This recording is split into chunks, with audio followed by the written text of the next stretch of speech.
Okay, for just a second, I want you to forget the daily grind. You know, the 9 to 5. Now imagine a world where your survival isn't tied to that job at all. A world where your basic needs are just taken care of. Where all the heavy lifting is done by machines and we're free to do what we actually want to do.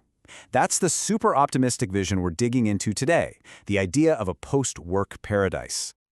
I mean, we hear it all the time, right? AI is coming for our jobs. But this quote, this flips that whole idea on its head. It asks us to think about it differently. What if automation isn't the enemy? What if it's actually our ticket to liberation? That's the core of what we're exploring here. This radical idea that technology could be the start of a more creative, more human society. So the big question is, how in the world would we get there? Well, the main idea is something called Universal Basic Income, or UBI. Just think of it like this. Every single citizen gets a regular paycheck from the government. No questions asked, no strings attached. It's not a wage, it's not welfare in the traditional sense, it's just a stable economic floor for everybody. All right, let's get to the question on literally everyone's mind. Sounds great, but who's going to pay for it? And that brings us to the engine room of this whole idea. We're going to look at how the very same technology causing all this disruption could actually be what funds this new world. It's actually pretty straightforward when you break it down into 3 steps. So, step 1, AI and automation just go wild, creating a ton of new wealth. We're talking hyper-efficient factories, services running nonstop, all that good stuff.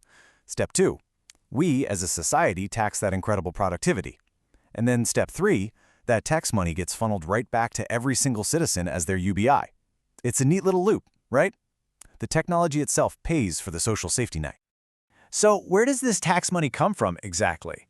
Well, the source material throws out a few really interesting ideas. You could put a tax on all the stuff the automated factories are churning out. Or you could tax land, since its value would probably skyrocket. There's even the idea of a direct robot tax. Basically, if a robot takes a human's job, you tax the robot's output like you would a human's income. The point is, the money is there.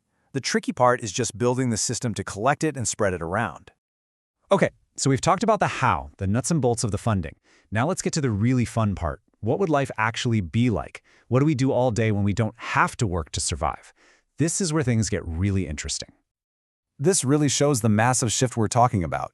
Look at the Today column. For most of us, work is about survival, right? It's often unfulfilling, it's just a way to get income. Now look at the Tomorrow column. Work becomes something you choose to do. It's driven by purpose, it's creative, and it becomes a part of your identity, not just your bank account. The whole concept of a mandatory, soul-crushing job could just fade away. And just imagine what happens when you give people that kind of freedom. You'd see an explosion of creativity. I mean, when you're not constantly worried about next month's rent, you can actually afford to take a risk, start that small business, work on that community project. We're talking about a true renaissance in the arts and innovation. The creator economy could become the main event, not just a side hustle.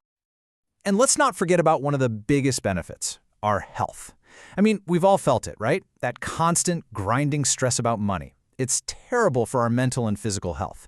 But if you take that huge stressor away with a basic income, look what happens. That stress level plummets, and our overall well-being just skyrockets. This isn't just a feel-good thing. It could mean a way healthier society with way lower healthcare bills for everyone. So, there you have it. That's the sunny, optimistic vision of a post-work paradise. It sounds pretty amazing, right? But, and this is a big but, a change this huge is obviously not that simple. It comes with some really tough questions. This isn't some perfect, flawless utopia, and this is where the real debate has to start. And this really gets to the heart of the argument. The idea is that the tech is basically ready to go. The AI is powerful enough. The robots are capable enough. The biggest roadblocks aren't technological anymore. They're human. It's about political will, it's about our own social structures, and frankly, it's about fear. Which brings us to our first giant question. Think about it. For pretty much all of human history, the main goal was just survive. So if that's suddenly taken care of, what's our next big project? What do we do as a species? Do we go all in on space exploration? Cure every disease? What's the new moonshot when we're not just trying to make it to tomorrow? And here's another one. How do we even measure a person's value anymore? Right now, so much of our identity is wrapped up in what we do for a living and how much money we make.